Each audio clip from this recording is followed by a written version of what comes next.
dans quelques minutes, je laisserai la parole au Père Fidèle Marie, qui vous parlera donc de la doctrine du Christ roi. C'est-à-dire que notre Seigneur Jésus-Christ est le roi des sociétés, et c'est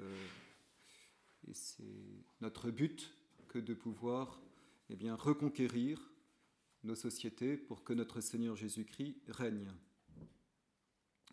Et l'instruction que je vous donnerai cet après-midi, elle portera sur des notions un petit peu préliminaires à la quête justement de ce qui est vrai, qui seront justement sur les notions de vérité, et puis selon le temps que j'aurai de liberté, de nature humaine, d'existence de Dieu, qui sont un petit peu des préliminaires. Dans l'absolu, ça aurait été plus logique de faire ce matin cette conférence sur ces notions préliminaires, mais bon, ça se trouve comme ça. Et donc, bien entendu, vous voyez, vous ne vous connaissez pas tous les uns les autres, mais donc nous, ce que nous savons, c'est que vous venez d'horizons qui sont variés. Certains sont nés dans des familles catholiques traditionnelles, sont passés par les écoles de la fraternité Saint-Pédis ou autres. D'autres sont des personnes qui ont rejoint récemment la tradition, qui découvrent la foi catholique. Et donc dans les instructions que nous allons vous donner, nous sommes obligés de prendre en compte cette inégalité de votre formation initiale, soit philosophique, soit politique, soit religieuse et spirituelle. Voilà, donc pour les uns, il s'agira peut-être de choses que vous connaissez déjà bien, de notions qui sont déjà connues. Pour les autres, ce sera une découverte. Mais je pense que même pour ceux qui connaissent déjà, moi je le vois d'expérience personnelle, c'est toujours utile de revoir, d'approfondir, de creuser. On se rend compte que dans ces domaines des idées, de la formation, réentendre les choses est toujours une richesse. Donc je pense que vous ne vous ennuierez pas, même si vous savez déjà les choses. Alors, mais peut-être y a-t-il pour vous une question initiale qui se pose, c'est mais est-ce que c'est vraiment utile de se former? Est-ce qu'on n'attend pas simplement de nous que nous ayons deux biceps et une possibilité d'agir quand il y aura le coup de sifflet? Non, c'est aussi utile de savoir pourquoi, et c'est même un devoir de savoir pourquoi on s'engage, dans quel but. Ce n'est pas un petit engagement que celui d'entrer dans un institut comme celui de Civitas. C'est vraiment, ça ne peut se faire que très sérieusement. C'est quand même un engagement qui est fort, et il s'agit de savoir pourquoi. Et d'en comprendre profondément les motifs. D'une part, parce qu'il ne s'agit pas de se laisser déstabiliser par toutes les erreurs, tous les poncifs, tous les lieux communs que ne cessent de déverser la presse et les médias.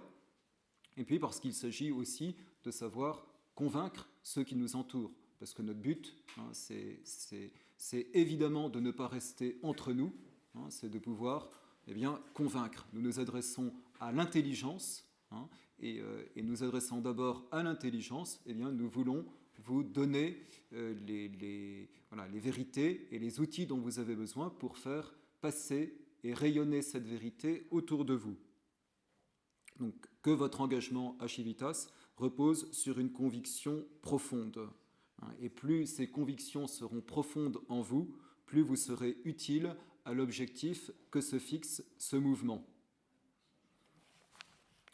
À ce propos, donc il y a, je ne peux pas encore vous le distribuer, mais je l'ai là, donc un programme général de formation dans lequel s'inscrit la journée d'aujourd'hui, un programme de formation des membres de Civitas. Je ne peux pas encore vous le donner parce que j'attends un plat de chat, une validation de la part du président de Civitas. Je pense que je vais l'avoir, mais je ne l'ai pas encore obtenu. Voilà, donc ces conférences d'aujourd'hui se situent dans ce cadre général de formation, dont je vous donne simplement les principales articulations, de manière à ce que vous compreniez pourquoi aujourd'hui, eh bien, nous commençons par ces deux conférences dont je vous ai parlé.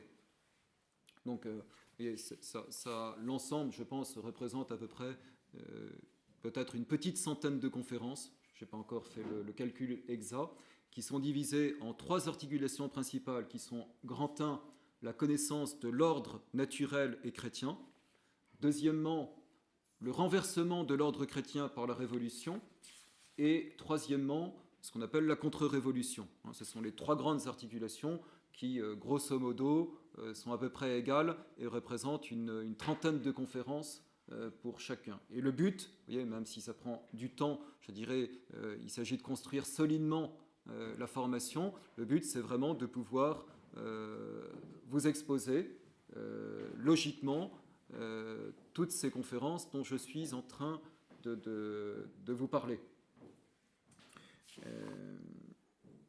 Voilà. Également, parce que vous voyez, dans ce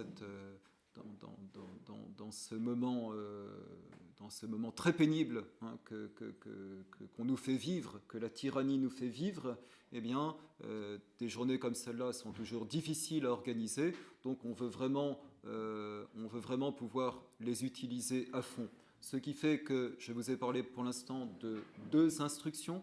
En fait, il y en aura aussi donc une troisième, entre guillemets, qui sera le petit sermon que je vous donnerai pendant la messe et qui sera également donc enregistré pour que, eh bien, il rentre dans le cadre de formation. Évidemment, ce sera davantage sur le plan, cette fois-ci, de votre formation personnelle, de chrétiens, parce qu'il était bien évident que nos militants, nous les souhaitons chrétiens et nous les souhaitons fervents chrétiens. Donc, voilà, considérez également que la petite homélie que je vous donnerai tout à l'heure à la messe participera de la formation. Voilà, j'ai terminé. Je laisse maintenant la place au Père Fidèle Marie. Certains d'entre vous ont demandé la possibilité d'avoir des petits entretiens avec les pères.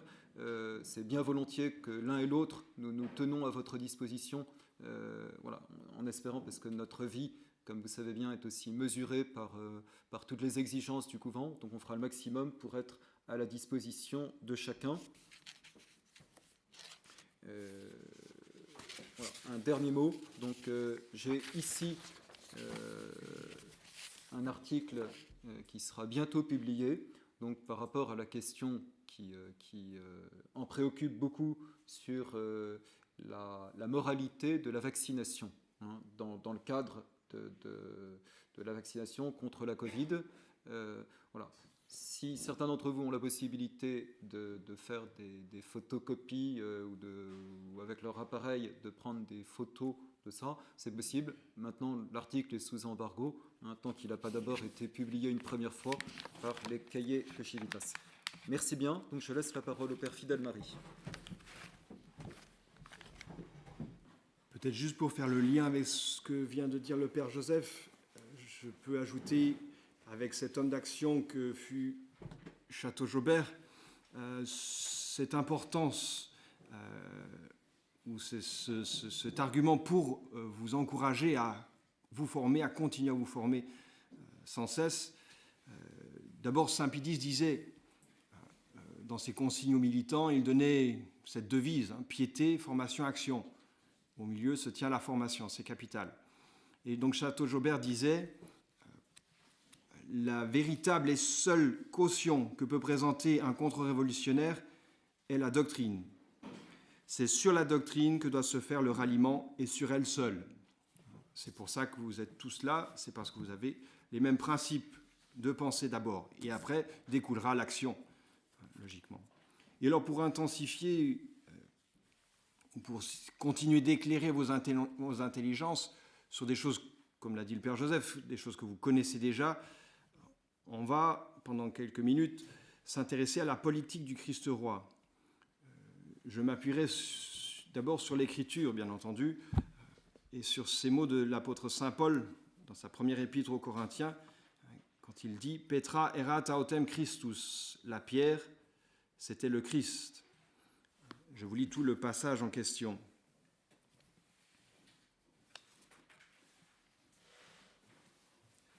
Car je ne veux pas que vous ignoriez, mes frères, que nos pères ont tous été sous la nuée et qu'ils ont tous passé la mer, qu'ils ont tous été baptisés sous Moïse dans la nuée et dans la mer, qu'ils ont tous mangé la même nourriture spirituelle et qu'ils ont tous bu le même breuvage spirituel, car ils buvaient de l'eau de la pierre spirituelle qui les suivait. Or, cette pierre était le Christ. Saint Paul continue, cependant, la plupart d'entre eux ne furent pas agréables à Dieu, car ils succombèrent dans le désert. Le désert, c'est votre situation, c'est la tyrannie actuelle. Allez-vous succomber ? Vous voyez, on a une vie analogue à ce que vivaient les Hébreux dans le désert. Le catholique aujourd'hui doit survivre, est en marche vers l'éternité, dans un monde qui est difficile. Il peut, comme les Hébreux de l'époque, passer à côté de l'essentiel. Il peut recevoir les dons de Dieu, dont a parlé saint Paul, le breuvage spirituel, nourriture spirituelle, etc. Et il peut mal les utiliser. On peut être baptisé, confirmé, communié, même tous les dimanches, et passer à côté du Christ. Ne pas lui donner, c'est cela que ça signifie, passer à côté du Christ, ne pas lui donner la place qu'il doit avoir dans la vie personnelle, et pour vous en plus, de manière plus explicite, dans la vie sociale et politique. C'est-à-dire aller boire l'eau de la pierre spirituelle sans aller à cette pierre même qu'est le Christ. Ça serait une piété sans formation, une piété sans action. On ne tiendrait qu'un des éléments qu'enseignait saint Pie aux militants. Ce serait du surnaturalisme. On attend que les choses se fassent, sans appliquer concrètement la vie du Christ dans notre quotidien social, familial ou personnel. Donc si vous êtes là pour cette session de formation, c'est que vous voulez ne pas passer plutôt à côté de l'essentiel. Au contraire, surtout politiquement, vous voulez reconstruire sur du solide. Et alors, selon la parole de l'Évangile, vous voulez construire sur la pierre, bien évidemment, et non pas sur du sable, non pas sur ce qui s'effrite, sur ce qui n'a qu'un temps.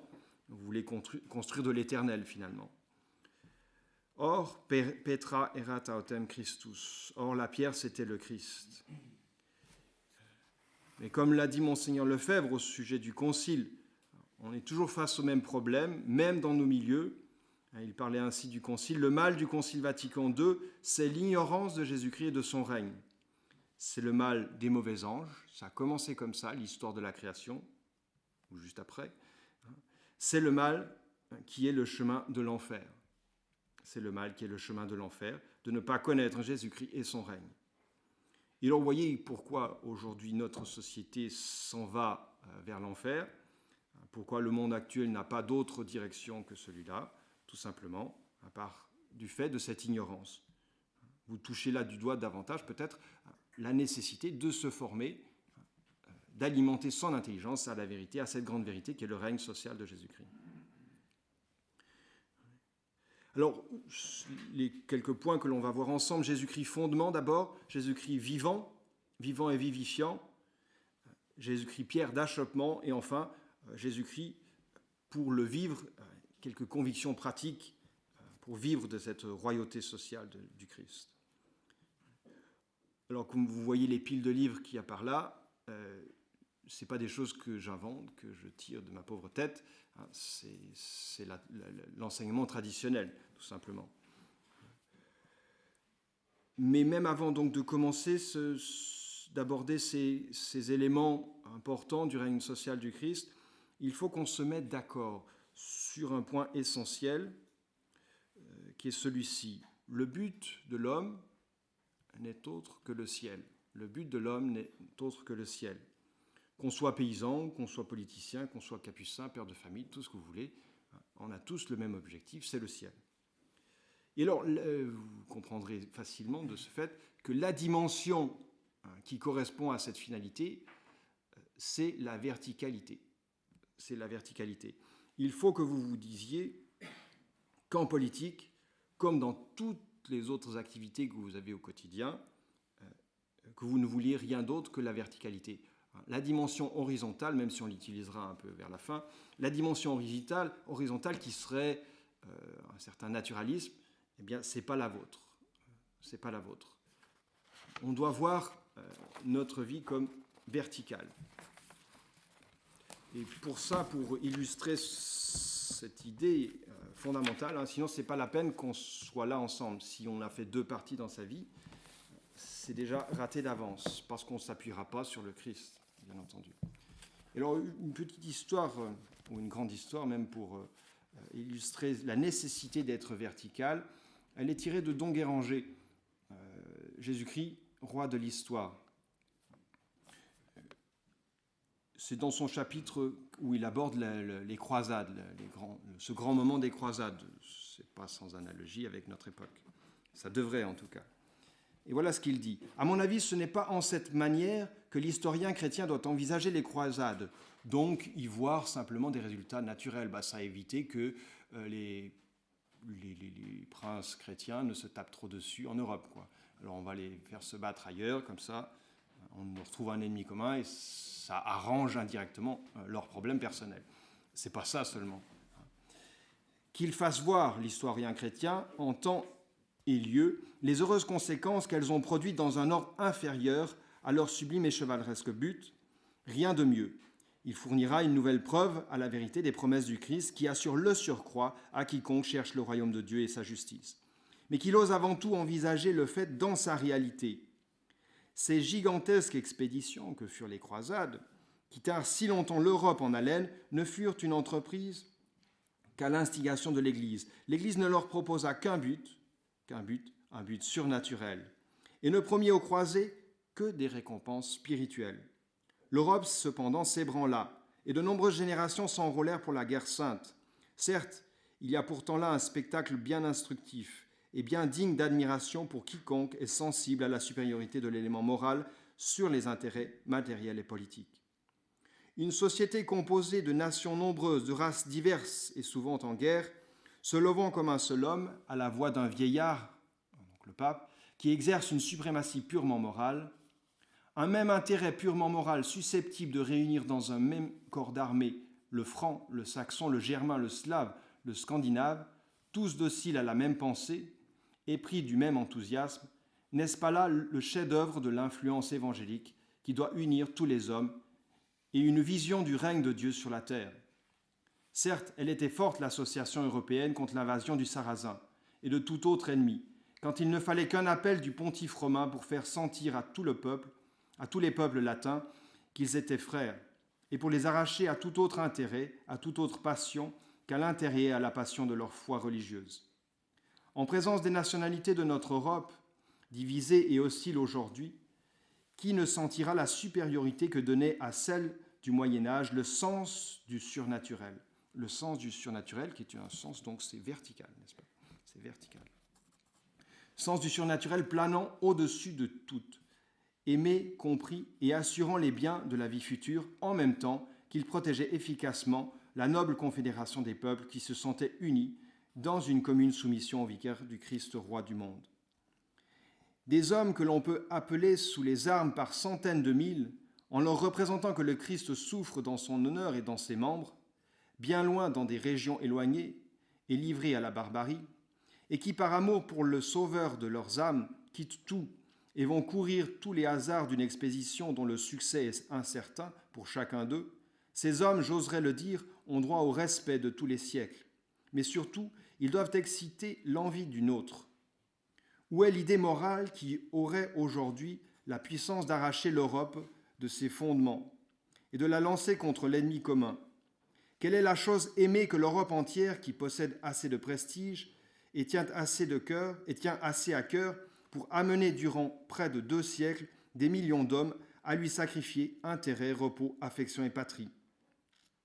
Convenons-en, la société qui offrit le spectacle de tel dévouement était non seulement plus forte et mieux gardée que la nôtre, elle obéissait aussi à de plus nobles instincts, et nous ne serons que justes en lui payant l'hommage de notre admiration. La société européenne a-t-elle aujourd'hui un mobile commun? La société européenne a-t-elle un mobile commun?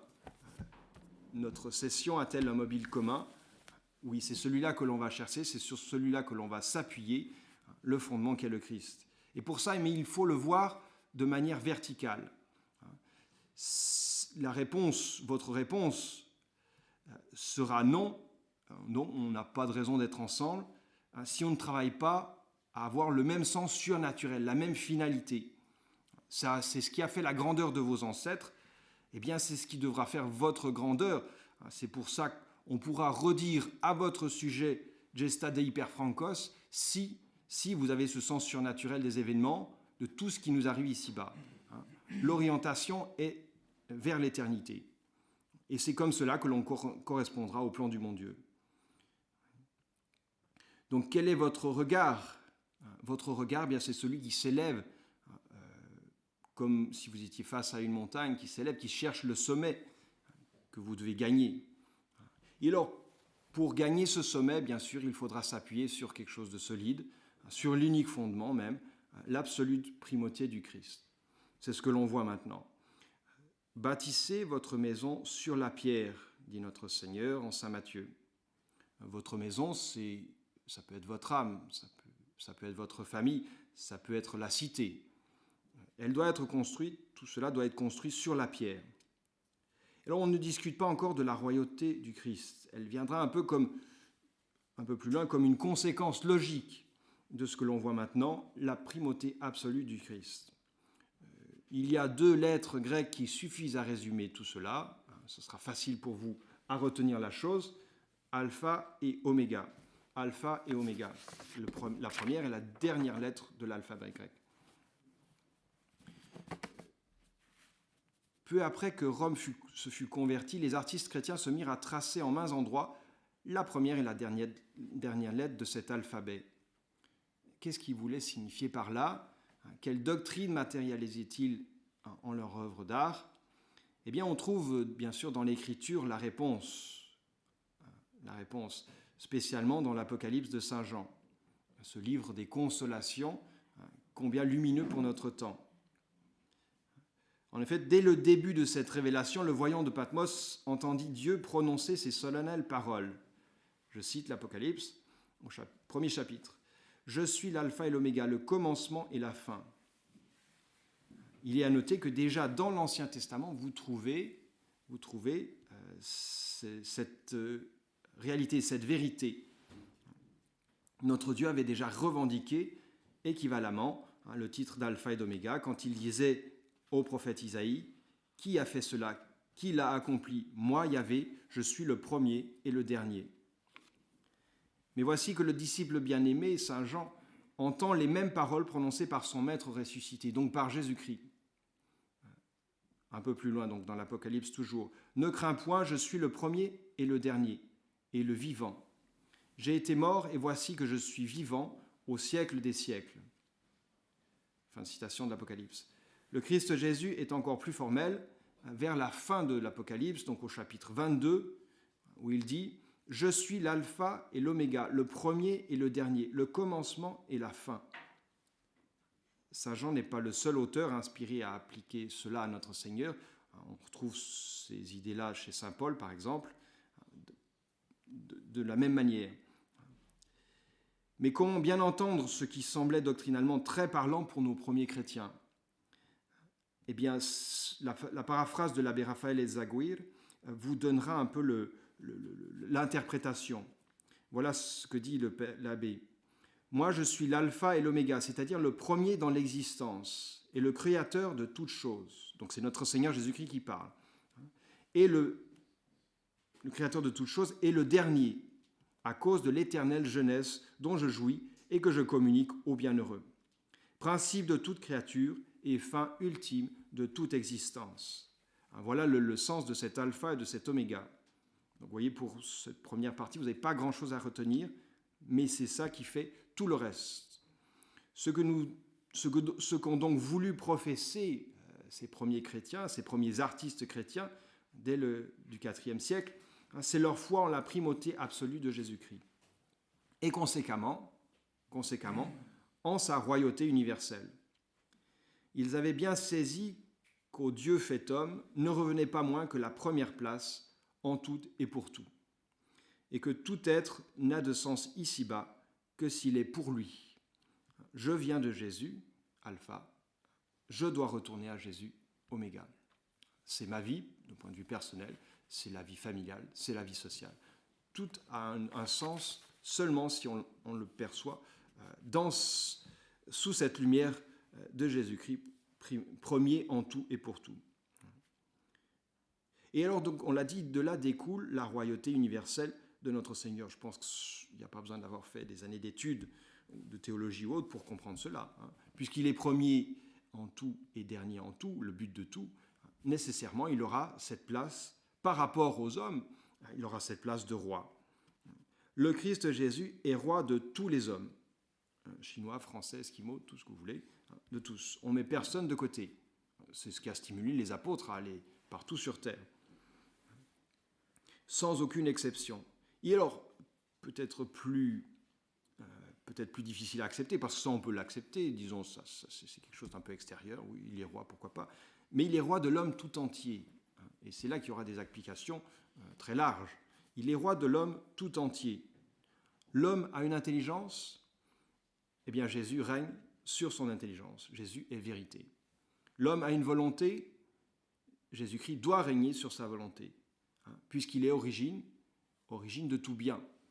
Toutes les nobles actions que vous pouvez considérer, entre autres dans l'histoire de France, dans l'histoire du christianisme, eh bien, elles viennent de notre Seigneur. Il est à l'origine de ce bienfait.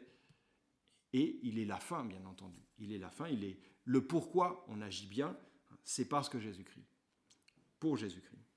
L'homme a un cœur, eh bien, Jésus-Christ doit régner aussi sur son cœur.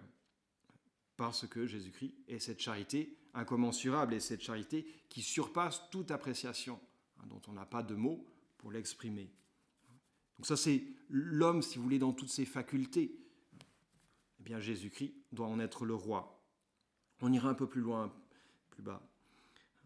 Comme Dieu, c'est facile à comprendre, puisque Jésus-Christ, vrai Dieu, on le dit dans le credo, Jésus-Christ, vrai Dieu, bien entendu, il a tout en commun avec le Père et le Saint-Esprit. Donc, bien entendu, il a la souveraineté, il a l'absolue puissance. Mais aussi, cela s'applique à son humanité, ou à Jésus-Christ, homme. Il a reçu du Père, comme le prophétisait déjà le prophète Daniel, il a reçu du Père la puissance, la gloire et le règne. Le règne également, un règne concret ici-bas. Je ne peux rien faire de mieux que de vous citer à ce sujet le Monseigneur Pi qui prêchait à Nantes une fois et qui a magnifiquement posé la thèse du Christ roi universel. Voilà ce qu'il disait. Jésus-Christ est roi. Il n'est pas un des prophètes, pas un des évangélistes ou des apôtres qui ne lui assure sa qualité et ses attributions de roi. Jésus est encore au berceau et déjà les mages cherchent le roi des Juifs. Des petits arguments que vous pouvez retenir facilement. Jésus-Christ, déjà reconnu par les nations à travers les mages comme roi des Juifs. Ubi est natus est rex Judeorum. Jésus est à la veille de mourir. Une autre situation, il va être clair, notre Seigneur. Pilate lui demande « Vous êtes donc roi, ergo rex estu ?» Vous l'avez dit, répond Jésus. Et cette réponse est faite, continue le cardinal, avec un tel accent d'autorité que Pilate, nonobstant toutes les représentations des Juifs, consacre la royauté de Jésus par une écriture publique et une affiche solennelle, celle que l'on voit sur nos croix. Et alors vous avez pu dire, vous avez pu vous dire que alors il est roi des Juifs, oui d'accord, mais pour tous les autres alors, oui, précisément, même cette affiche, cet écriteau, va marquer son universalité puisqu'elle a été écrite sous le commandement de Pilate en 3 langues, les 3 langues les plus utilisées à l'époque, en hébreu, en grec et en latin. Je ne sais pas si à la place de l'hébreu, on ne devrait pas mettre en araméen. L'araméen était la langue qui, à l'époque, était comme une langue internationale, comme l'anglais aujourd'hui, qui était parlée un peu partout. En tout cas, cela marque son universalité. Il commande à tous les peuples. aux conquérants latins, aux philosophes grecs et au peuple élu hébreu. Mais alors, on a dit qu'on élargirait cet homme tout entier. Qu'est-ce que cela signifie aussi? Une application lourde de conséquences. L'homme est animal social, l'homme est animal politique. Eh bien, Jésus-Christ, bien entendu, on n'exclut rien de sa royauté, eh bien, Jésus-Christ sera aussi roi de l'homme sous cet aspect. Il sera roi de l'homme social et politique. Et cela donc contre la laïcité de tous les temps. Et c'est très actuel, vous avez entendu il n'y a pas très longtemps, j'oublie un peu les noms des personnes, mais ce personnage qui voulait faire mettre après liberté, égalité et fraternité aussi laïcité, c'est-à-dire un nouvel écriteau, une nouvelle devanture pour la République qui se nommerait, qui rappellerait à tous qu'elle est aussi laïque. Mais ça va directement contre la royauté sociale de notre Seigneur.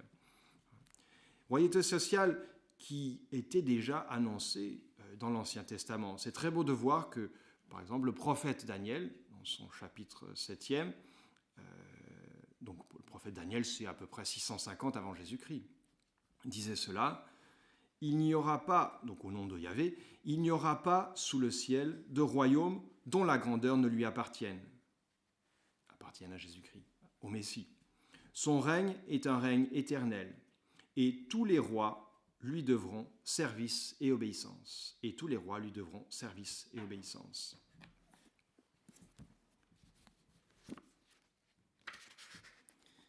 Je vous cite le père Ramière, si vous voulez approfondir cela. C'est un très bon auteur, parmi un des meilleurs sur le sujet, et son livre « Le règne social du cœur de Jésus ». Il dit cela: « Ainsi en sera-t-il jusqu'à la fin des temps », donc ce règne de notre Seigneur sur tous les hommes au niveau social. « Ainsi en sera-t-il jusqu'à la fin des temps à l'égard des peuples qui apparaîtront sur la scène du monde. Leur apparition, leur croissance, leur triomphe sont inévitablement réglés d'après la même loi et dirigés vers le même but. On peut dire que c'est du moment où ils sont en contact avec Jésus-Christ que les divers peuples arrivent à la conscience d'eux-mêmes et prennent définitivement leur place dans la famille humaine. Jusque-là, ils ne font que végéter dans une enfance plus ou moins grossière. Leur vie est plus animale qu'humaine. Tout vrai progrès leur est interdit. Le souffle divin leur manque. S'il n'y a pas ce contact, s'il n'y a pas Jésus-Christ comme fondement, on en est là. On en est à une situation qui est encore le stade avant ce qui est proprement humain, avant la grandeur de l'homme selon le plan divin, si on n'a pas Jésus-Christ. Et alors, conséquence, si Jésus-Christ est roi aussi d'un point de vue social, le Christ possédera donc le triple pouvoir nécessaire pour gouverner, pour diriger, pour faire avancer une société, une nation. Ce triple pouvoir, vous le connaissez, le pouvoir législatif. D'abord, le Christ est législateur. Le Concile de Trente le rappelait en disant auxquelles les hommes doivent obéissance, lois auxquelles les hommes doivent obéissance. Il promulgue les lois auxquelles tous les hommes doivent obéissance. Il possède aussi, le Christ, le pouvoir exécutif. Il est gouverneur, si vous voulez. Tous doivent obéir à son commandement. Et on le voit, ça a des applications, je dirais, quotidiennes, personnelles. Alors là, on traite bien sûr de l'aspect social, mais si le bon Dieu, notre Seigneur, permet ceci ou cela dans ma vie, je dois y acquiescer, je dois le voir dans ce sens-là. C'est ça la verticalité dont on parlait au début. C'est comme cela qu'il me gouverne. On dit, vous connaissez cette prière jaculatoire, cœur de Jésus, providence du cœur de Jésus, pourvoyez-y. Eh bien oui, ça c'est dans le concret, c'est cela. On le dit pour nous-mêmes, on doit le dire aussi pour notre pays, pour notre nation. Parce que c'est lui qui gouverne, de fait. Les autres, c'est au mieux des lieutenants ou des ennemis, c'est possible aussi. Il a aussi, donc, notre Seigneur, le troisième pouvoir nécessaire à une société parfaite, le pouvoir judiciaire. Jésus-Christ est juge. Et c'est dit explicitement en Saint Jean, le Père ne juge personne, mais il a donné tout jugement au Fils. Tout jugement est à notre Seigneur Jésus-Christ. Voilà. Vous avez là donc en très rapide, les droits de Jésus-Christ. Les droits de Jésus-Christ qui mettent à la porte les autres droits que vous connaissez, les droits révolutionnaires. Et de là découlera tout le reste. Tout le reste, la réussite d'une nation découle de ces droits de Jésus-Christ, observés, appliqués, vécus au mieux. C'est ce que disait déjà, ce n'est pas nouveau, puisqu'on ne fait que retransmettre l'enseignement traditionnel du christianisme. Saint Augustin le disait déjà en ces termes. Il parlait à Macédonius, qui est un haut fonctionnaire, qui était un haut fonctionnaire de l'Empire. Voilà ce qu'il lui disait. « Sachant que vous êtes un homme sincèrement désireux de la prospérité de l'État, je vous prie d'observer combien il est certain, par l'enseignement des saintes lettres, que les sociétés publiques participent aux devoirs des simples particuliers et ne peuvent trouver la félicité qu'à la même source. » Vous avez noté, même devoir que les particuliers. Oui, Jésus-Christ est roi des hommes en particulier.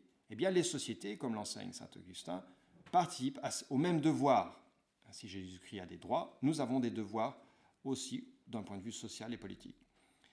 Et saint Augustin continue, « Bienheureux, a dit le roi prophète, le peuple dont Dieu est le Seigneur. Voilà le vœu que nous devons former dans notre intérêt et dans l'intérêt de la société dont nous sommes les citoyens. Car la patrie ne saurait être heureuse à une autre condition que le citoyen individuel. » Aujourd'hui, on fait des gens des schizophrènes. Vous êtes d'un côté citoyen et d'un autre côté, vous êtes individu. Les deux n'ont rien à voir ensemble. Non, ce n'est pas du tout logique, ce n'est pas du tout sage, c'est contre l'enseignement, en tout cas, en plus de l'Église. Je redis, car la patrie ne saurait être heureuse qu'à une autre condition que le citoyen individuel, puisque la cité n'est autre chose qu'un certain nombre d'hommes rangés sous une même loi. Et donc, cherchons à voir comment vont s'appliquer ces droits de Jésus-Christ, ces droits de notre roi, comment vont s'appliquer les volontés divines à ce sujet. Eh bien, si Jésus-Christ est fondement de toute société, de toute vie ici-bas, il est aussi celui qui va transmettre cette vie, fondement vivifiant, vivant et vivifiant. Voilà ce que dit saint Pierre, pour nous appuyer sur l'Écriture. « Vous approchant de lui, le Christ, pierre vivante, rejeté des hommes, mais choisi et honoré de Dieu. Soyez vous-même posés sur lui, comme pierre vivante, pour offrir des hosties spirituelles agréables à Dieu par Jésus-Christ. » Donc, il est la pierre vivante, nous devons être posés sur lui pour devenir nous-mêmes pierre vivante. Il y a un lien entre sa vie et notre vie. Et cela signifie donc que Jésus-Christ est vie des nations. La vie des nations. Sans lui, les nations meurent. Un exemple tiré du Père Ramière, toujours, ou même plusieurs exemples.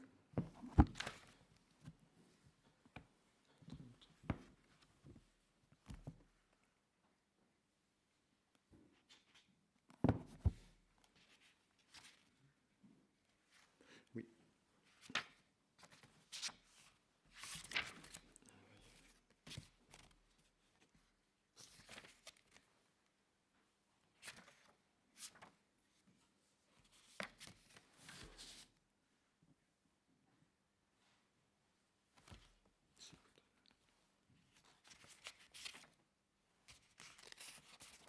Voilà. Ainsi en sera-t-il jusqu'à la fin des temps, à l'égard des peuples qui apparaîtront. Ah non, ça j'ai déjà dit. Non, c'est là. Pardon. Ainsi, avant la venue de Jésus-Christ, toutes les grandes monarchies, les Chaldéens et les Assyriens, les Mèdes et les Perses, les Grecs et les Romains, ont été successivement mises en rapport avec le peuple dépositaire de la promesse du Messie et appelées à concourir aux destinées de ce peuple. Donc même avant que Jésus-Christ soit roi en chair, si vous voulez, même la simple promesse du Messie orientait les peuples dans sa direction. le moment où ils ont rempli cette mission a été l'apogée de leur grandeur. C'était inconscient. Mais ils ont été grands, ces peuples, à partir du moment où ils préparaient la voie au Messie. Jamais la Chaldée n'a été plus grande que sous Nabuchodonosor, lorsque Daniel prédisait à Babylone la venue du Messie. On a donné une de ses prophéties. Jamais la Perse n'a été plus glorieuse qu'au moment où Cyrus lisait la prophétie, où il est représenté comme le type du grand libérateur à venir. Donc le type, ça veut dire le modèle ou l'annonceur par sa personne même de ce que sera le Messie libérateur des individus et des sociétés. Jamais les Grecs n'ont été aussi redoutables que lorsqu'Alexandre vénérait les livres saints à Jérusalem. Jamais enfin Rome ne fut plus forte que lorsqu'elle concluait avec les Maccabées un traité d'alliance. Dieu semble n'avoir élevé successivement ces divers peuples que pour leur faire mieux apercevoir la lumière, et leur déclin n'a commencé que du jour où ils ont volontairement fermé les yeux au flambeau qui venait de leur être présenté, le Messie à venir.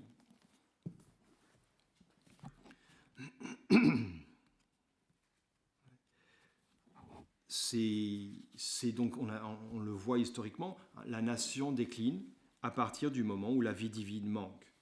Et alors, quelle est cette vie divine ?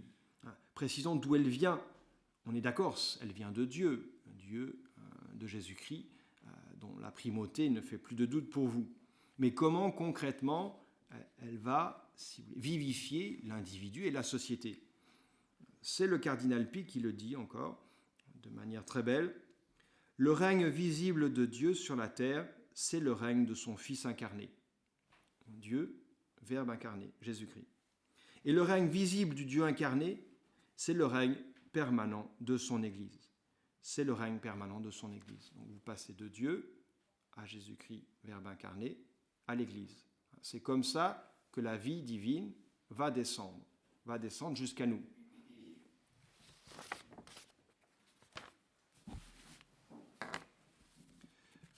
Pie XI, dans Ubi Arcano, parle de même.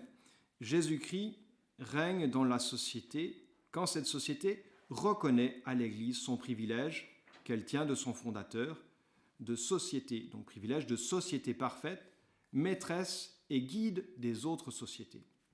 Jésus-Christ règne dans la société quand l'Église est reconnue comme guide des autres sociétés. Et vous avez une parole que vous connaissez sans doute presque par cœur, pour l'appliquer, donc appliquer cette vérité à votre patrie. Vous avez ces très belles paroles de Saint Rémy à Clovis. « Apprenez, mon fils, que le royaume des Francs est prédestiné par Dieu à la défense de l'Église romaine, qui est la seule et véritable Église du Christ. Il sera glorieux et prospère, c'est-à-dire vivant, tant qu'il sera fidèle à la foi romaine. Mais il sera rudement châtié, même plus, il sera plus rudement châtié que toutes les fois qu'il sera infidèle à sa vocation. Il sera plus rudement châtié toutes les fois qu'il sera infidèle à sa vocation, servir l'Église. La nation française vit de la grande vérité que l'on a mise en évidence, plus que tous les autres. Et elle meurt, elle pâtit de l'absence de cette vérité concrète, plus que tous les autres aussi. Si vous êtes là, donc, c'est par fidélité à votre vocation française. Et donc pour être vivant, bien entendu. Cela implique être d'église. Être d'église. Donc vous voyez, on descend de la primauté du Christ jusqu'à des éléments concrets. Il faut être d'église. Ce que l'on dit en latin, sentire cum ecclesia. Sentir, pas dans le sens ressentir, mais penser, juger, vivre avec l'Église. Et alors, c'est là que la franc-maçonnerie intervient. La franc-maçonnerie a très bien compris cela, et tous les autres suppôts de Satan de même. Et aujourd'hui, elle est satisfaite. Pourquoi est-ce qu'elle est satisfaite ?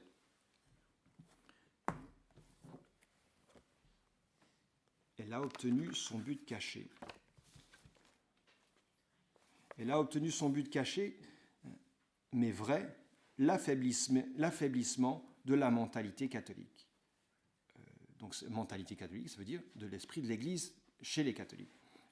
Affaiblissement de la mentalité catholique. Et le père Philippe, un autre ouvrage que je peux que conseiller, préfacé à l'époque par Monseigneur Lefebvre, Le Christ vit des nations. Vous connaissez peut-être déjà par cœur, tant mieux. N'est-ce pas ce qui se produit, continue-t-il, n'est-ce pas ce qui a produit la situation effacée et humiliée qui, au point de vue social, est faite à Dieu et à son Christ et à la Sainte Église? Pourquoi les catholiques se sont-ils retirés et comme cantonnés dans le domaine privé de la famille et de la conscience? Et pourquoi l'Église doit-elle se cacher de plus en plus avec Jésus-Christ au fond des sacristies? Et pourquoi les catholiques, les premiers, accusent-ils le prêtre, qui fait son devoir, d'ingérence dans le domaine politique? Parce que selon l'expression courante, on ne veut pas d'affaires. On ne veut pas vouloir d'affaires, c'est reculer devant ceux qui avancent. Allez-vous reculer jusque dans les sacristies? Ce n'est pas votre place, là, la place du prêtre, c'est dans la sacristie. Et de temps en temps, à prêcher dehors. Mais votre place à vous, ce n'est pas la sacristie. Et alors, le père Philippe résume toute la doctrine à ce sujet en une phrase très brève. En stricte justice, l'homme, la famille, la société se doivent à l'Église et au Pontife suprême dans les limites tracées par Dieu en vertu de ses droits infinis. Le bon Dieu a prévu la chose ainsi. On doit servir l'Église. C'est cela, chercher d'abord le royaume de Dieu et sa justice. Et ensuite, tout le reste, tous les soucis matériels que vous pouvez avoir, seront réglés par le bon Dieu, comme par surcroît. C'est ça le rôle de la divine providence. Et alors, vous connaissez aussi cet exemple, on ne peut pas citer, je pense, de meilleur exemple que celui de Garcia Moreno sur le sujet. En son temps, donc à l'époque de Pie IX, il fut l'unique gouvernement au niveau international à défendre explicitement l'Église et son pontife lorsqu'on spoliait les États pontificaux. Il fut le seul à réagir. Bien lui en prit à lui-même et à son pays, puisque son pays a grandi à tous les niveaux, donc même au sujet du surcroît dont parle notre Seigneur. Donc concrètement, qu'est-ce que cela signifie? La politique catholique commence lorsque le matin, à la messe, l'homme politique communie à son roi avec ses concitoyens. Bien sûr, je présente l'idéal, c'est pas facile pour tous, il y a la distance et tout ça. Mais c'est là que ça commence, la véritable politique. Un autre exemple, c'est Saint Louis. Saint Louis communiait fréquemment et fièrement avec le plus petit de ses sujets. Il n'avait pas de honte ou de n'importe, de s'agenouiller au banc de communion avec des manants, comme on dirait. C'est ça. Alors, pratiquement, je glisse cela, vous pouvez communier spirituellement. Vous savez que dans telle chapelle, il y a la messe tous les jours à telle heure. Eh bien oui, au moins spirituellement. C'est comme ça que ça commence, la vie politique. C'est ainsi que le Christ devient vie des nations, vie de la France, fondement stable et vivifiant d'un peuple et de son gouvernement. Vous voyez, à contrario, la France a fait avancer en quelque sorte l'heure de sa ruine sociale en ne promulguant pas nettement, clairement, fièrement les décrets du Concile de Trente. C'est des petits détails, semble-t-il, historiquement. Eh bien non, en gardant un esprit gallicanisme, en se séparant de l'Église du Christ, séparant relativement, en prenant une certaine distance, eh bien, elle s'affaiblit. Elle perd un petit peu de vie. Un peu dans la même idée aussi, dans le même sens, ira Louis XIV quand il dit à son petit-fils, je ne sais pas le texte lui-même, mais quelque chose comme cela, les biens de l'Église sont en possession du royaume, mais ils sont en quelque sorte prêtés au clergé. On leur accorde cela, cet esprit de domination que veut exercer le gouvernement de l'époque sur l'Église. Eh bien, cela produit un certain mal. Ça déstabilise le gouvernement. ça ôte un peu de vie à la nation. Au contraire, la vie du Christ descend d'en haut lorsque le roi est catholique au sens fort du terme. Saint Augustin l'a dit au gouverneur Boniface en son temps.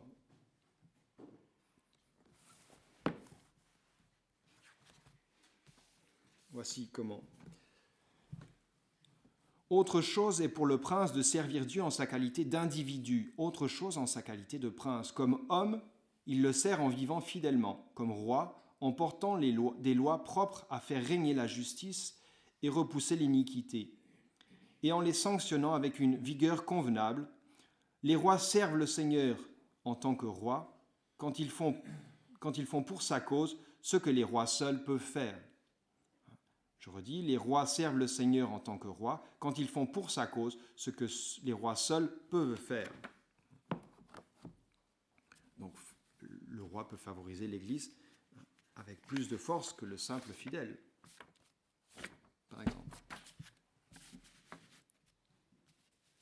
Et alors, vous comprenez le drame de notre pauvre monde qui veut ce mondialisme, qui veut un gouvernement mondial.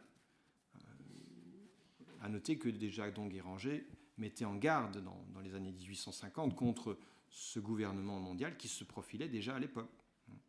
Pourquoi ce mondialisme, ce gouvernement mondial est dramatique ? Parce qu'il veut usurper la place de l'Église dans la vie de l'humanité. Ce mondialisme ne peut être de ce fait-là que mortel. Mortel jusqu'au sens propre du terme, produisant la mort. Vous aurez l'occasion de lire l'article du Père Joseph, mais ça a ces conséquences-là. La vaccination, c'est la mort que ça produit, à plus ou moins longue échéance. Voilà. Et alors je note un point important, toujours dans le Christ vie des nations. Pour vous, être pierre vivante, vivifiée par l'Église du Christ, c'est vivre en état de grâce.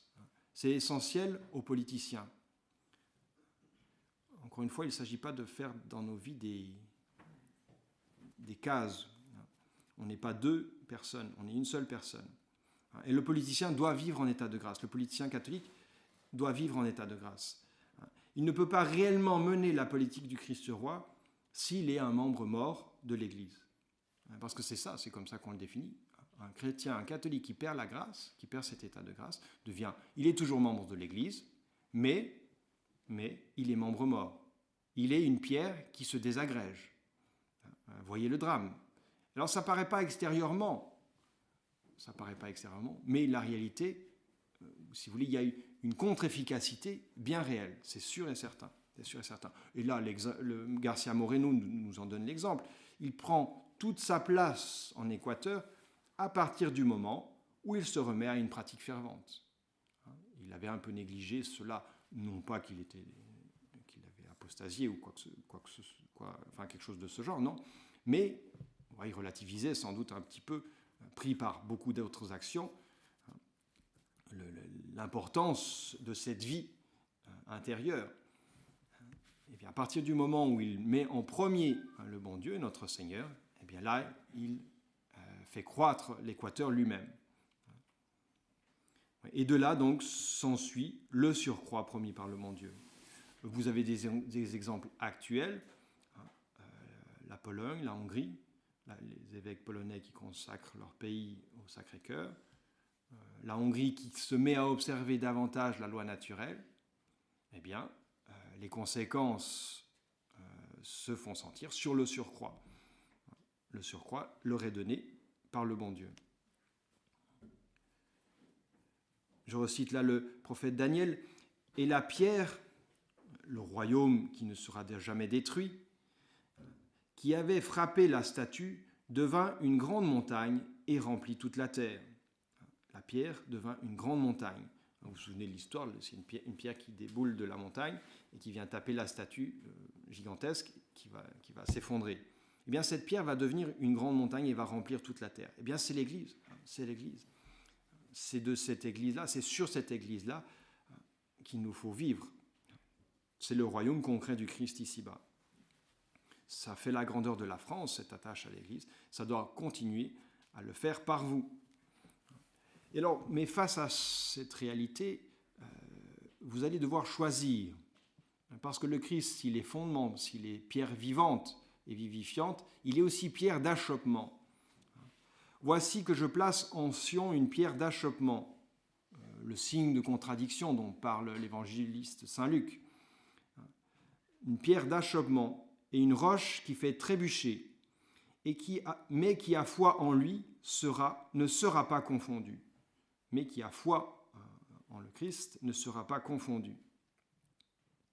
Alors la thèse présente est simple. Il n'y a que deux cités, il n'y a que deux camps, il n'y a que deux étendards possibles. Qui n'est pas avec moi est contre moi, qui n'amasse pas disciple. Parole de notre Seigneur. Un choix qui est nécessairement radical. On y reviendra un peu dans les points pratiques. Il n'y a que deux possibilités. Il n'y a pas d'entre-deux. Et je ne résiste pas au plaisir de vous citer Donoso Cortés sur le sujet, qui dit cela de manière très belle. Entre Dieu et l'homme, tout homme, qu'il le sache ou qu'il l'ignore, sert et combat dans l'une des deux armées. Il n'en est pas un seul qui n'ait sa part dans la responsabilité de la défaite ou de la victoire. Nous sommes tous forcément enrôlés dans cette milice où il n'y a ni remplaçant, ni engagement volontaire, et dont ne dispense ni le sexe, ni l'âge, ni la maladie. Aucune excuse n'est admise. On est soldat et contraint à faire cette guerre, entre l'Hercule divin et l'Hercule humain, par cela seul qu'on entre dans la vie. Ne dites point « je ne veux pas combattre ». Quand vous parlez ainsi, vous combattez. Ou je ne sais pas quelle partie embrasser. Par cette parole, vous faites votre choix. Ou encore, je veux rester neutre, à la manière des Suisses. Je veux rester neutre, c'est parce que, en parlant ainsi, non. C'est parce que vous voulez rester neutre que vous ne l'êtes déjà plus. Ou enfin, que m'importe, je n'ai pour l'une ou l'autre cause que de l'indifférence. C'est là une prétention digne de riser, car être indifférent, c'est épouser une cause et rejeter l'autre. Vous savez laquelle vous épousez dans ce cas-là. Ne cherchez pas non plus un refuge où vous puissiez vous soustraire aux chances de ce combat. C'est la mode actuellement, le survivalisme, aller vivre dans la forêt. Même là, il y aura une participation à ce combat. Donc la forêt n'est pas protectrice. Vous la chercheriez en vain. Où le trouveriez-vous ? Il n'y a pas un coin de l'espace, pas un moment du temps où la lutte ne soit engagée. Dans la seule éternité, patrie des justes, se rencontre le repos. Là seulement cesse le combat. Mais n'allez donc pas croire que les portes de cette éternité s'ouvriront pour vous si vous ne pouvez montrer les cicatrices, marques de votre courage. Ces portes s'ouvrent pour ceux-là seuls qui ont combattu, glorieux ici-bas, les combats du Seigneur, pour ceux-là seuls qui ont, comme le Seigneur, été crucifiés. Pour ceux-là seuls qui, comme le Seigneur, ont été crucifiés. Voilà votre vocation. Et là, oui, c'est là que vous voyez que le choix est radical. Deux armées, deux possibilités.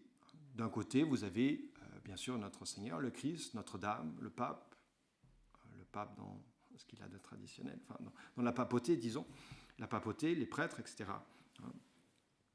Tous ceux qui veulent le règne de notre Seigneur. Et de l'autre côté, vous avez Satan, la synagogue de Satan,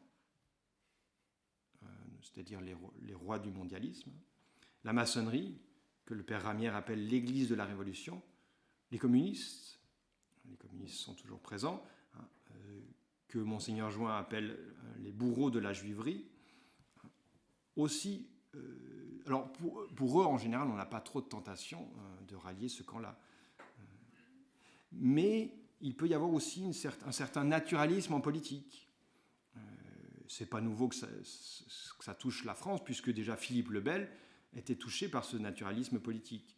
C'est lui qui a commencé une certaine sécularisation, donc une certaine séparation entre l'Église et l'État en France, contre Boniface VIII. Et peut-être plus dangereux encore, c'est ce que dit le père Ramière. Il dit que c'est l'ennemi le plus dangereux de la royauté sociale de Jésus-Christ. Ce sont les libéraux catholiques, ou les catholiques libéraux, comme vous voulez. Ce sont les plus dangereux. Et on donnera les petits conseils que l'on donnera auront pour but justement de vous éviter de tomber là-dedans. Mais il va falloir avancer un peu parce que sinon on n'arrivera pas au bout. Donc il faut choisir. Il n'y a pas de pacte possible avec l'autre camp. Sinon c'est de l'illusion. C'est tout l'esprit œcuménique, etc. Et c'est l'un des pires blasphèmes que l'on puisse faire à notre Seigneur, à notre roi, que d'essayer de mélanger un peu tout ça. Non. Un prélat demandait au bienheureux Pie IX pourquoi il avait écrit Quanta Cura, pourquoi il avait écrit le syllabus. Savez-vous quelle réponse il a donnée? J'ai voulu trancher les camps. J'ai voulu trancher les camps. Ouais.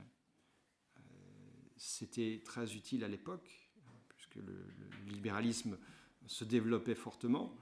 Et aujourd'hui encore plus. Il nous faut trancher les camps. Donc il y a un choix à faire. Soit je reste, je continue à suivre les sessions, je continue à militer avec Civitas, ou soit je rallie un autre camp, l'autre camp, puisqu'il n'y en a qu'un seul en face. Et on doit être pleinement de ce camp-là. Il n'y a pas de choix. Si vous avez choisi de mourir avec le Christ roi, voilà encore quelques conseils. Mourir avec le Christ roi ou vivre avec l'Église sa passion. C'est aussi cela. Alors quelques conseils pour vivre pleinement de ces vérités, les appliquer dans notre vie, ou avoir une conviction pratique de la primauté du Christ roi, de sa royauté universelle. Le mot d'ordre, vous l'avez, adveniat regnum tuum, que votre règne arrive sur la terre comme au ciel. Sur la terre comme au ciel. C'est le cri de guerre de fidélité contre le nolumus unc regnare super nos. Nous ne voulons pas qu'il règne sur nous. Alors, notre bataille, ce n'est pas une question de quantité. Vous vous souvenez des 300 braves de Gédéon. Ce n'est pas une question de quantité, c'est une question de qualité. Alors, vous aurez le temps de lire personnellement dans votre étude que vous ferez à la maison toutes les qualités que présente par exemple le père Ramière. L'esprit de foi, l'esprit de Jésus-Christ, l'esprit catholique, l'esprit militant, la pureté d'intention et autres. Toute une série, 15 chapitres sur le sujet. Mais, pour faire court et bref, je vous orienterai du côté de ce qu'Adrien Loubier nomme la cohérence. La cohérence, en fait, il faut être cohérent. Il a un très bon ouvrage, je crois que je dois l'avoir par là. La cohérence pour le règne du Christ. Ou non, pour que règne le Christ. La cohérence pour que règne le Christ. Ah oui, ça passe par là. Ou si vous voulez, c'est comme la base. Cette cohérence, comme il l'explique, a 3 dimensions. Et c'est pour ça qu'on va reprendre la dimension aussi horizontale. Elle appartient aussi à notre Seigneur. Donc, cohérence verticale. On a vu, on doit regarder le ciel.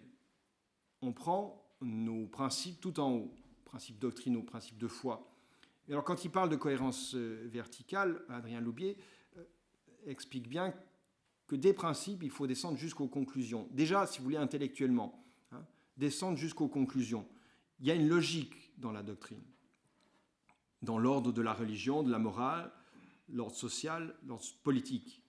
Ce n'est pas juste des choses qui naviguent dans les airs ou dans les idées. Tout se tient, tout se tient. Un petit exemple pour illustrer cela, le père Samuel, qui était lecteur, qui était professeur du père Eugène, donc celui qui a poursuivi la tradition capucine, a écrit 2 textes qui vous montrent en fait que quand on parle de Jésus-Christ, on peut descendre dans tous les points de notre vie. Il a écrit un premier texte qui s'appelle « La grammaire ramenée à Jésus-Christ ».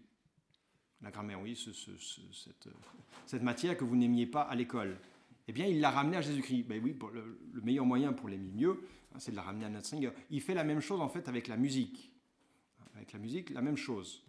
À ramener à Jésus-Christ. Tout est à ramener à Jésus-Christ. Donc, les sessions de formation, faites-vous un tableau, faites-vous un schéma, faites-vous, oui, c'est ça, un schéma, qui ramène tout à notre Seigneur. Tout se tient. Et si vous voulez, si cette pensée est bien formée, vous aurez la cohérence suivante qui va se faire plus facilement. Loubier qui disait « Il est moins fréquent qu'on croit de trouver des gens dont la doctrine soit parfaitement cohérente. » Ce n'est pas si évident que cela. Alors, du fait de notre faiblesse intellectuelle qui s'appelle l'erreur depuis le péché originel. Vous professez des principes, il faut les appliquer. Et pour chasser les incohérences, surtout libérales, jusque dans ses moindres traces. Il ne peut y avoir en notre esprit cohabitation deux principes contraires. Deux principes contraires ne peuvent pas se maintenir dans une intelligence. C'est destructeur. Donc, cette première cohérence verticale des principes jusqu'aux conclusions. Alors, bien entendu, la deuxième cohérence sera celle que l'on appelle horizontale, des principes à l'activité, vivre de ces idées, vivre des vérités que vous professez intellectuellement. Si l'on ne vit pas, vous connaissez cette pensée, cette parole, si l'on ne vit pas comme on pense, on finit toujours par penser comme on vit. Vous militez contre l'étalage pornographique dans les rues, etc. Mais si l'été venu, vous allez vous payer des vacances à Saint-Tropez, il y a incohérence dans l'action, si vous voulez. Ça, oui, vous voyez ce que je veux dire, n'est-ce pas? Il y a incohérence. Mais là, c'est l'incohérence un peu patente. Mais combien de fois, chaque jour, on est un petit peu incohérent. On dit oui d'un côté, non de l'autre. Alors bien sûr, c'est du fait de notre blessure originelle. Mais tout le travail qui aura des applications en politique, eh bien, c'est celui d'être cohérent dans notre action. C'est-à-dire qu'on ne peut jamais utiliser les moyens d'action de la révolution, par exemple. Donc, s'examiner d'abord soi-même sur notre cohérence. Notre vie pour le Christ, ce n'est pas que de la théorie. Ce n'est pas juste ma présence aux sessions de formation. On n'a pas le droit de distinguer entre vie privée et professionnelle. C'est une distinction qui se fait quand même assez souvent, de manière plus ou moins consciente, une distinction qui a été inventée par la Révolution. Ma vie privée n'est pas à séparer de la vie professionnelle. Et donc pour cela, prudence chrétienne. En tous les cas, dans tous les cas de morale, le catholique doit supporter avec patience sa situation pénible, doit s'entourer de toutes les précautions en son pouvoir pour éviter la contagion des mauvais exemples. Parce que c'est là votre situation difficile, c'est que vous n'êtes pas toujours en milieu catho pure souche, quoi, tradit, etc. Donc vous contactez des gens qui sont malades. Eh bien oui, il faut, pas de la Covid, d'autres maladies bien plus graves. Éviter la contagion, éviter de prendre le pli dans son action, de dire oh, bah, finalement c'est pas si grave. Bah oui, je prends un petit peu de matériel dans la réserve de l'entreprise. Oui. C'est incohérent. C'est incohérent. Et ça, si vous voulez, ça blesse, si vous voulez, notre action, et on reproduira le même geste dans d'autres situations, entre autres dans votre combat de militant, si on n'est pas cohérent. Et enfin, une cohérence de profondeur, c'est-à-dire la durée. Les étoiles peuvent tomber du ciel. Les étoiles peuvent tomber du ciel. Celui qui est debout prenne garde de tomber.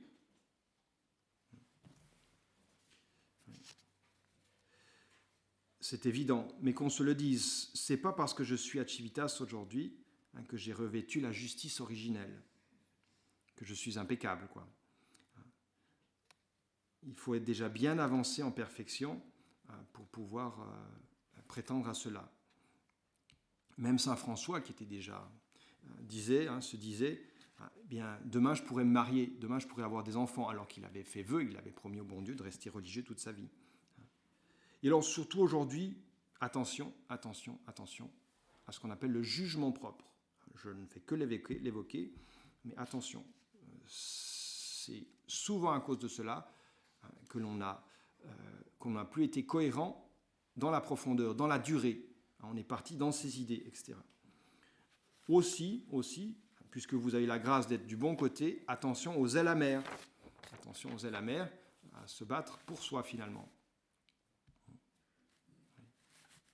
Donc voilà, le mot juste pour ce dernier point, être cohérent.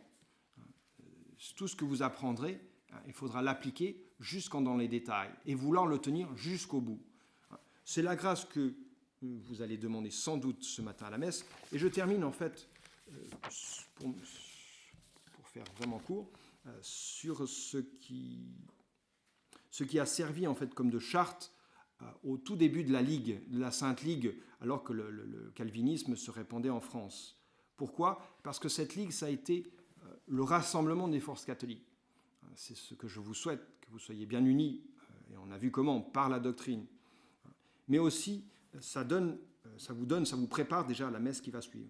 Voilà ce que disait. Donc la Sainte Ligue s'est formée en Picardie. C'est paradoxal parce que c'est la patrie de Calvin. La ville de Péronne était livrée au prince de Condé, chef des protestants, comme place de sûreté. Les habitants refusèrent d'obéir à un maître qui voudrait faire d'eux, disait-il, des huguenots. Un acte d'union fut signé, citation, entre prélats gentilshommes, tous habitants de Picardie, résolus d'employer leur vie et leurs biens jusqu'à la dernière goutte de leur sang pour la conservation de la ville et de toute la province en l'obéissance du roi et en l'observance de l'Église catholique, apostolique et romaine. De garder de toute oppression et de toute violence tant les ecclésiastiques que le pauvre peuple. Pour tout cela, d'élire un chef principal de la dite confédération que tous devront suivre jusqu'à crever à ses pieds et d'entrer en rapport avec confédérations analogues des autres provinces et même des nations voisines. Le tout pour restituer à la France les franchises et libertés du temps du roi Clovis, et encore meilleures et plus profitables si elles se peuvent inventer. Et alors, la belle précision que donne l'auteur ici, donc le but de la Sainte Ligue qui s'est formée là à Péronne, c'est celui-ci, retenir le saint service de Dieu selon la forme de la Sainte Église catholique. Et qu'est-ce que cela veut dire ? Le saint service de Dieu selon la forme de la Sainte Église catholique, il s'agit particulièrement de la messe. Le Christ est fondement, le Christ est vie, le Christ, il faut le choisir pleinement. Tout cela, vous le trouvez, toutes les grâces nécessaires à vivre de cela, vous les trouvez dans la Sainte Messe. C'est pour ça qu'au cœur de votre combat, au sommet de votre combat, vous avez la Sainte Messe. C'est cela qui doit nous conduire au ciel, où nous nous retrouverons tous, avec la grâce de Dieu.